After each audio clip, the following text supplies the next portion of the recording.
De l'autre côté, nos intellectuels, nos référents se fondent sur des réflexions approfondies par d'autres référents d'ailleurs, ceux-là même qui ont théorisé l'infériorité noire. D'où est-ce que ça vient? De notre invité et de ses frères et sœurs. Nous en parlons, découvrons notre invité. Appelez-le Wafofotso. Il y a longtemps qu'il s'est débarrassé de son nom d'esclave, c'est-à-dire son prénom.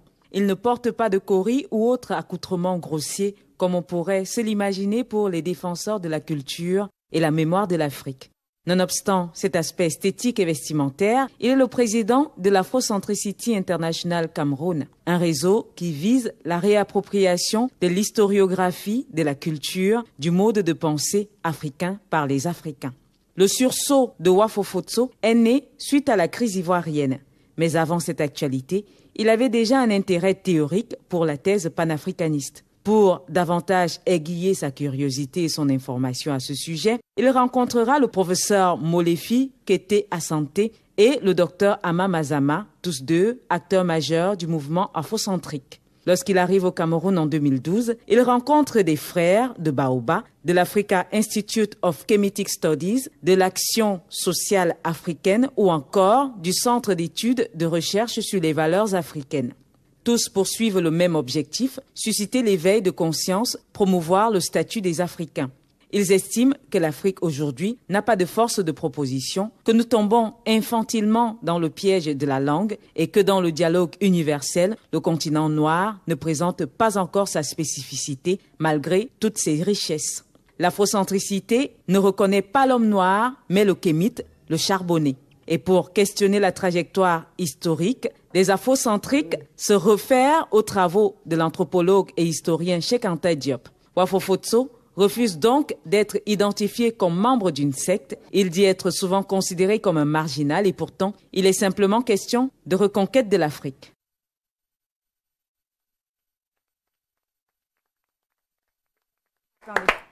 Il s'attendait à ce qu'on ait de la musique.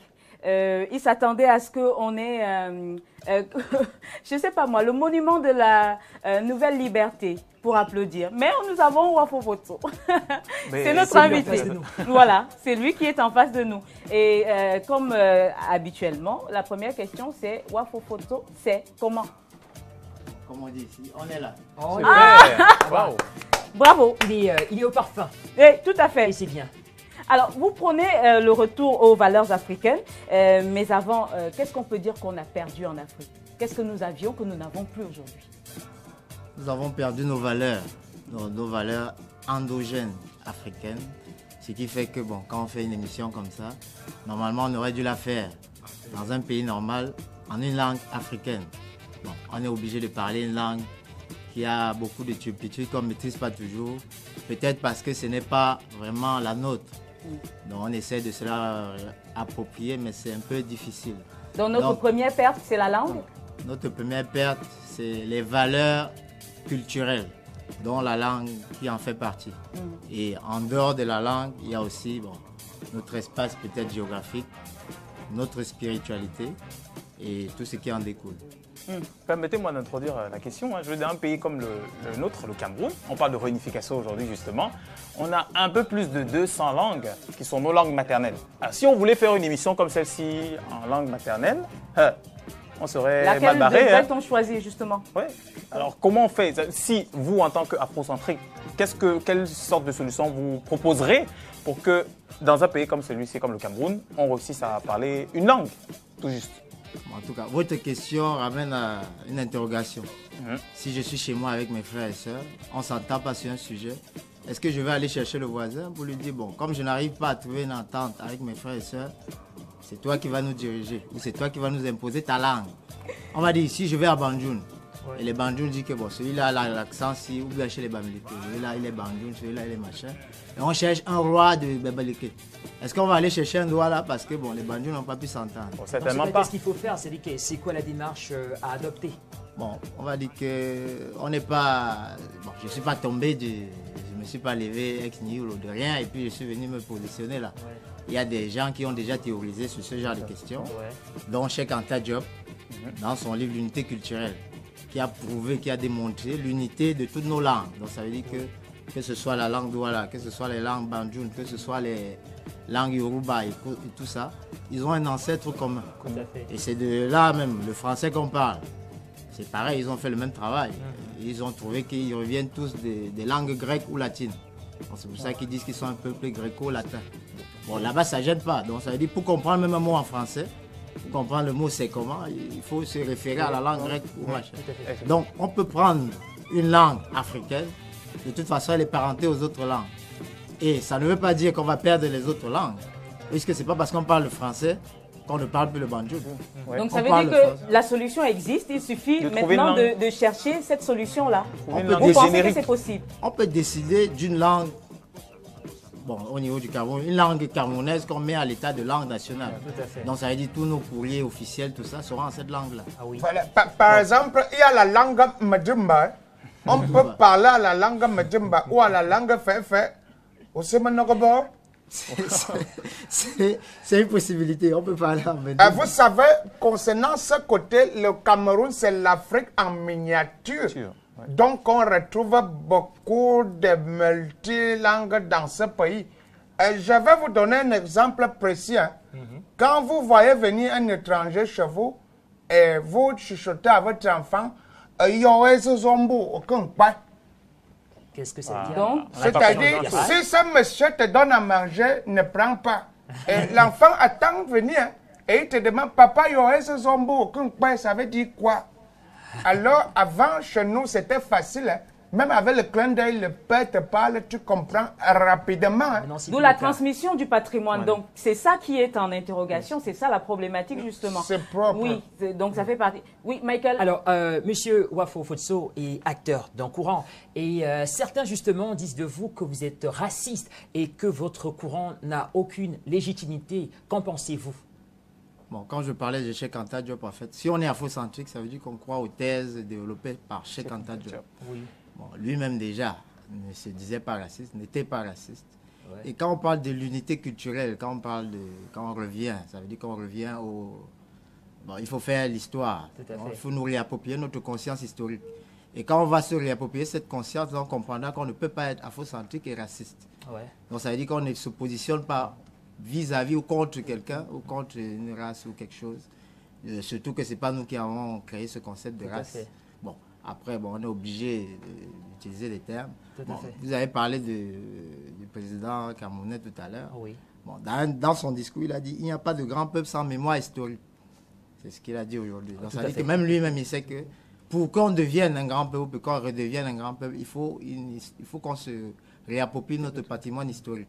Donc maintenant, comment on va faire? Bon, c'est un peu compliqué peut-être à mettre en place avec tout ce que... C'est pour ça il faut un travail de fond, de longue haleine et voilà, beaucoup d'efforts. Il faut un travail de reprise de conscience. Tu t'appelles Wafo, hein? Je m'appelle Wafo. Wafo quoi alors? Tu n'avais rien mis... Photo. Ah non, c'est toujours le nom de chevaux. Il faut changer. Bon, Wafo, moi, je m'appelle Tyson. Tyson. Tu pouvais t'appeler Wafo Molière. Oui, je peux. Bon, après, tout dépend de ce que Molière a fait pour nous, mais... Je suis arrivé à Banjoul l'autre jour. Je suis arrivé à Banjoul l'autre jour. Tu n'as pas connu les fourberies de Molière. Bon, tu parlais de Mendumba. Comment on dit le nom que tu donnes là après ton nom, là, en Mendumba? Tyson. Tyson, c'est la force. C'est un nom américain. Mendumba, si quelqu'un veut te demander comment tu t'appelles, comment tu t'appelles en Mendumba? Qu'est-ce que j'ai à foutre avec le Mendumba? On va revenir sur le nom, justement. On en parle dans l'émission. Oui. Mais entre autres griefs, je ne sais pas si c'est grief ou pas grief du tout, vous êtes contre... Je ne sais pas si c'est contre ou... Je ne sais pas comment le dire de toutes les façons. Je ne sais pas comment formuler. Allez-y, Est-ce que vous avez quelque chose contre la religion ou la religion judéo-chrétienne? Est-ce que vous êtes contre? Est-ce que vous vous en méfiez? Qu'est-ce qu'il y a? Bon, on va dire que si on se réfère à l'histoire, déjà l'humanité vient d'Afrique. Donc ça veut dire que ça a été démontré. Toutes les religions, toutes les inventions ont une source, en tout cas, ont comme matrice l'Afrique. Ouais. Donc je ne peux pas être contre les autres religions. Bon, après maintenant, il faut voir comment ces religions dont vous parlez, peut-être sont arrivées ici. Si on s'était réapproprié notre patrimoine peut-être spirituel, on n'aurait pas de problème, puisqu'on comprendrait que si on parle peut-être de la religion chrétienne, si on va prendre les 10 commandements, bon, c'est une petite copie de ce qui existait déjà 5000 ans avant, qu'on appelle les 42 principes de la Mahat. Et là, il y avait déjà 42 principes, dont ceux qui disent je ne veux pas, il ne faut pas tuer, il ne faut pas voler, il ne faut pas ci, il ne faut pas ça. Donc en fait, ce n'est pas une création. Après, vu que, parlant de l'Église catholique ou parlant de religion arabe, l'islam, si on regarde vraiment comment elles sont arrivées chez nous, bon, après comment elles sont aujourd'hui, bon, on les a un peu tropicalisées comme certains disent, mais si on regarde à la base comment elles sont arrivées, je ne pense pas que c'était de gaieté de cœur que nos parents sont devenus ce qu'ils sont. Ouais. Mais c'est vrai que c'est un côté très sensible, vu que bon, comme disait Job, avant de vous arrêter, avant de vous prendre physiquement, on essaie de vous tuer déjà mentalement et moralement. Et donc, le combat est tout d'abord spirituel, culturel. Le combat est culturel, voilà. Oui. D'accord. On a posé une question à l'homme de la rue. Michael, je reviens juste après. Okay. À l'homme de la rue, pourquoi est-ce que le noir est-il souvent synonyme de misère et de pauvreté? La question doit être posée surtout à nos dirigeants, ceux qui nous gouvernent. Ce sont eux qui ont tout pour trouver la solution, pas nous. Parce que moi, en tant qu'être humain, je ne me considère pas comme pauvre et misère. Nous sommes un pays un peu sous-développé. Parce que aussi le pays est sous-développé, l'Afrique en miniature est un peu sous-développée par rapport à l'Europe. Nous-mêmes qui voulons, c'est de notre faute. C'est à nous d'enlever cette immatriculation, comme vous dites, simplement. Il passe son temps à valoriser la chose de l'autre et tout en dévalorisant sa propre chose. Moi, je pense que c'est là la raison de sa misère. Quand le chômage entre dans le pays, c'est ça que moi je trouve que c'est ça qui fait partie de la pauvreté du pays, de l'homme noir. C'est par rapport à nos idées, à nos comportements, c'est qu'on se dit de nous. Puisqu'en réalité, ce n'est même pas ce qui est là, mais on a déjà ça en tête. Et puis, même ceux qui en ont ne peuvent pas partager pour que ceux qui n'en ont pas puissent avoir. Normalement, les hommes ne se dépassent pas. Normalement, ne se dépassent pas. Quand l'homme noir se dit déjà que telle personne le dépasse, vous peignez déjà comment on doit vous prendre pour les misères. Alors si vous pouvez le dire que bon, puisque vous êtes en train de faire tel chose, je peux le faire. Je ne pense pas qu'on va considérer que l'homme noir est un symbole de pauvreté et de la misère. Voilà, donc les réactions vont de part et d'autre. Bah oui. Et donc le matricule, il n'est pas bon du tout. Et donc nous sommes dans la théorie du misérabilisme noir et donc de la suprématie occidentale. Véritablement cela. Sauf que quand on regarde quand même ces micro-trottoirs, on se rend compte que les réflexions ne vont pas dans le sens de l'afrocentricité. On voit beaucoup plus le volet économique. On voit beaucoup plus les besoins élémentaires. Est-ce que vous avez l'impression que vous allez être compris un jour? Bon, un illustre professeur que j'apprécie beaucoup, Kouvi Gomez, disait « Sans estime de soi, il n'y a pas de confiance en soi. Et sans confiance en soi, il ne peut pas y avoir d'affirmation de soi. » Maintenant, comment on fait pour avoir l'estime de soi? Comme a dit un des protagonistes tout à l'heure, là, on a déjà intériorisé qu'on est inférieur. On intériorise ça par les médias qui nous présentent toujours des images. Quand on parle de l'Afrique, même en Afrique, c'est toujours des endroits où il y a la guerre, c'est des endroits où il y a ci, il y a ça. Pourtant, il y a des gens, même ici au Cameroun, qui font des choses qui ne sont pas forcément afrocentriques, mais qui créent des sociétés, qui marchent, tout ça, là. Il y a des humoristes, il y a plein de personnes qui font des choses positives. Il y a vous qui avez votre émission, mais tu as raison, hein. On ne fait pas toujours, on ne met pas toujours ça en avant. Dans les pays qu'on croit super développés aujourd'hui, il y a aussi des pauvres comme ici. Mais il y a même les galéreux, des gens même qui mendient en pleine route. Hein. Voilà, j'ai vu, hein. Salut-moi, Wafo. Être grand ne veut pas dire mesurer 2 mètres. L'autre question que je vais poser, c'est vrai que quand on a autant de livres devant soi, il est impossible de parler sans citer un auteur. C'est impressionnant. On ne peut pas parler sans citer un auteur. Alors, la question que je vous pose, c'est, on a un peu comme le sentiment, c'est pour vous, vous pensez que les Africains ont un problème avec les langues. Et la question que je vous pose, c'est de savoir quelle devrait être donc la langue des charbonnés. Charbonnés entendant par là noir, selon vous. Noir, c'est péjoratif pour l'afrocentricité. Donc, pour les afrocentriques, nous sommes charbonnés. Voilà. On va dire les Kamites. Kamites, oui. Les Kamites. Voilà. D'accord. Ou les afrocentriques. Oui. Bon, la langue qui existe même déjà officiellement au niveau de l'Union africaine, parce que bon, on n'est pas anti-système. Oui. La langue africaine qui existe déjà, c'est le Swahili. Oui. Donc ça veut dire c'est déjà une langue officielle. Donc on peut déjà partir de là et l'imposer, en tout cas décider que voilà notre langue officielle et toutes les autres langues seront des langues secondaires. Donc ça veut dire à l'école, au CE1, CM2, tout ça, là, on apprendra nos leçons en Swahili. Tout à fait. Et maintenant, celui qui voudrait apprendre une langue secondaire, la langue de son pays. le Douala ou je sais pas, le Yoruba, il aura toujours le choix de le faire. Ce serait facultatif. Puisque même le Cameroun où on est aujourd'hui, à un moment donné, on parlait allemand. Ouais. Bon, quand le Cameroun, en tout cas la partie francophone est devenue francophone, bon, on a imposé le français. Ouais. Bah, ça n'a pas empêché que les autres continuent à parler leur langue. Donc on peut bien faire la même chose avec nos langues. Et ça nous permettra de comprendre certains concepts. Bon, on ne sera pas obligé de dire afro-centricité ou discuter si c'est charbonné ou noir. Tout ça parce que bon, comme ce n'est pas notre langue, c'est un peu difficile à manier.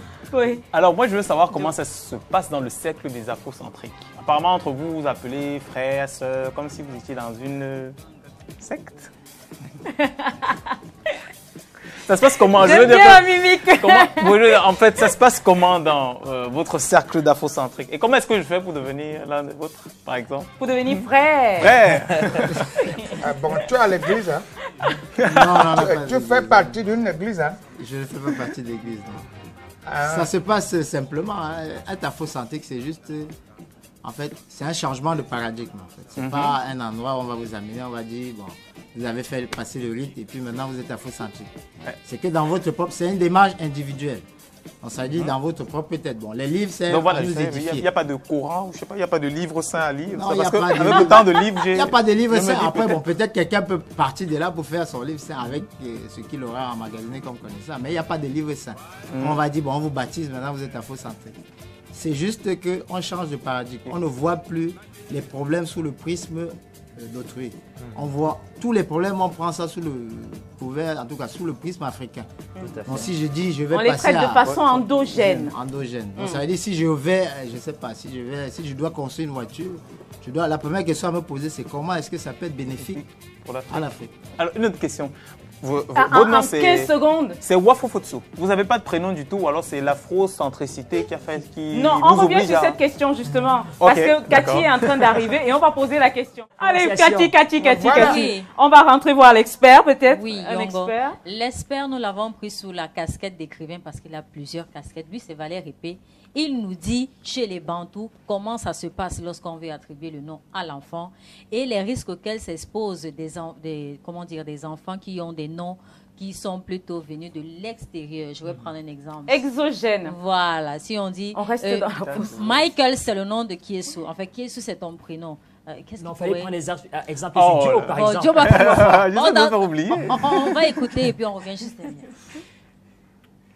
Lorsqu'un enfant naît chez les Bantous et qu'on a coupé son cordon ombilical, histoire de le détacher de sa maman, ce cordon ombilical va être enterré dans le verger familial. Dans la cour principale, le père prend son nouveau-né, l'élève vers les nues et articule le nom qu'il lui destine. Tu seras mon Ekuma Bwimba. Wandewe Ekuma Mia Bwimba. Si ce rite est officié en bonne et due forme, en pleine connaissance de cause, il est cru dans toute la société bantoue que ce nom, désormais enregistré dans la mémoire universelle, aura des répercussions sur le destin de l'enfant.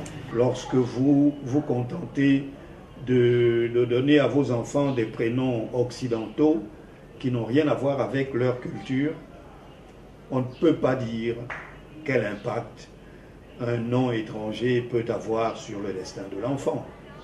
Il y a comme une cacophonie entre les forces du destin et le rite lui-même. attribue à un enfant peut dénaturer sa personnalité. Monsieur Wafofoto? Bon, je sais que j'ai été à Banjul l'autre jour et puis pour me demander mon prénom, comme vous avez dit, un nom que m'a dit Tsodok, le nom du blanc. Ouais. Ah d'accord. Bon, vu que je ne suis pas blanc, bon, ça veut dire que ça ne me concerne pas. Tout à fait. Voilà, il n'est pas du quartier. Merci Cathy. À demain Cathy. À demain Clarence. Même instinctivement, chacun sait que le nom a une influence. Oui, c'est normal. Voilà, donc ça veut dire si je donne le nom de peut-être Eto à mon fils, parce que j'aimerais qu'il soit comme Eto. Donc vu que ça a une influence, bon, faut essayer de vivre africain. Bon. Voilà, donc il faut chercher l'origine. Mais donc, pour un parent qui a donné pour prénom à son enfant Tyson, est-ce qu'il souhaiterait que son enfant puisse connaître la même fin que Tyson? Pas la même fin, hein, la même carrière. Parce qu'il peut écraser la mâchoire. Mais il y a la carrière et la fin de la carrière. Non, mais je me souviens d'un père que j'ai donné un coup. On m'a appelé Tyson parce que j'ai donné un coup à un papa. On lui demande à papa, ça fait mal. Il dit, donc en fait, c'est qu'il faut penser à l'ensemble. C'est-à-dire que ne pas penser au côté positif et oublier le côté négatif. Parce que c'est votre enfant et le nom accompagne. Non, on ne va pas discuter là-dessus. On va regarder cet élément et on revient dans un instant. Le terme Kem était le terme par lequel ce que nous appelons les habitants de la vallée du Nil, que les non-érudits appellent les Égyptiens, qui ne se sont jamais appelés Égyptiens. Il faut savoir ça. Aucun Égyptien ne s'est jamais appelé Égyptien parce que l'Égypte n'existe pas dans la langue pharaonique. Donc ces habitants s'appelaient Kem. Ils disaient Kem. Ils appelaient leur pays Kemet. Et ils s'appelaient Kemiu, Kemtiu, Kemi. C'est-à-dire que Kem, c'est un bout de charbon de bois. C'est ça le hiéroglyphe pour écrire Kem. Un bout de charbon de bois. Et comme nous parlons en français, ce Kem finit par dire charbon, mais donc pour les personnes, ça voudrait dire charbonner. Da quella cultura medievale, proprio quella che ci ha insegnato a considerare l'uomo sempre al di sopra della donna. E faccio un esempio.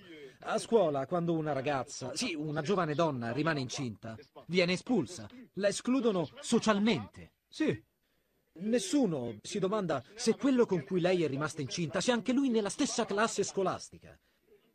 E anche se lo fosse, lui, il ragazzo, non verrebbe espulso, resterebbe lì. E potrebbe anche mettere incinta altre ragazze e avere figli fino al diploma. Ma la ragazza, anche se ad un giorno dal conseguimento del diploma, se aspetta un bambino, viene espulsa. James, your name is Toby. I want to hear you say it. Your name is Toby. You're going to learn to say your name. Let me hear you say it. What's your name? Kunta Kinte.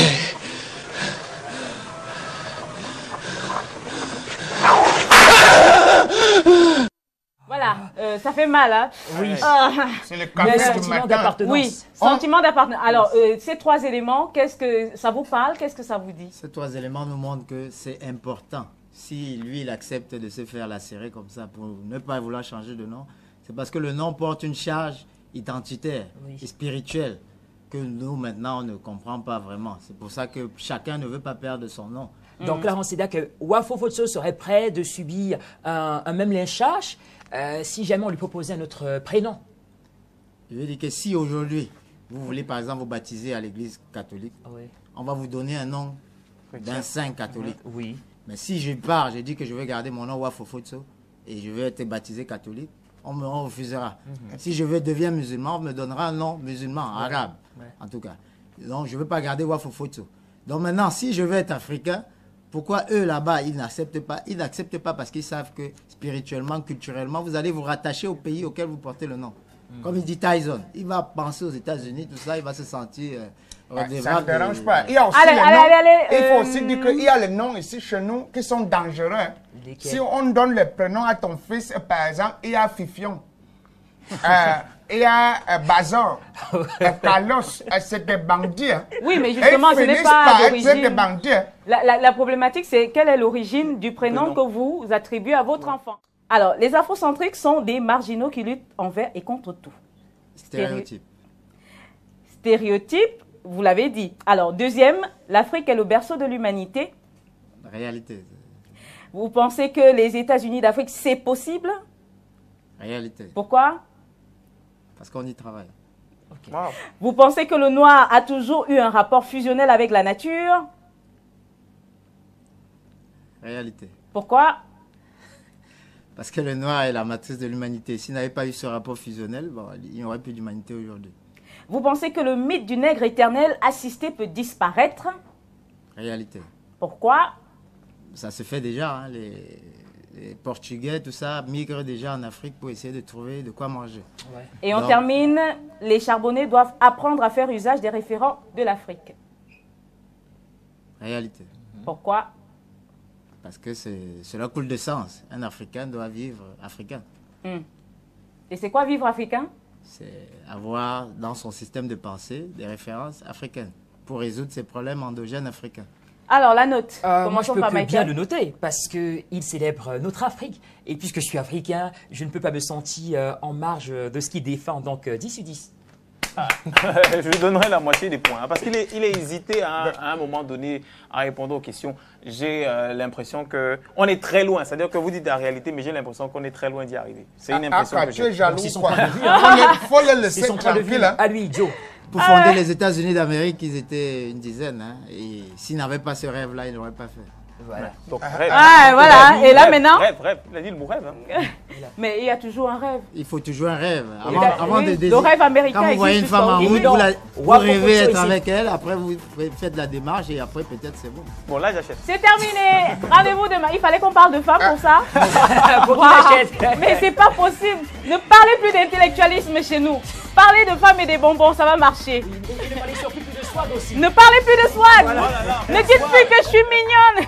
Arrêtez. Non, je suis pas swag, je suis pas mignonne.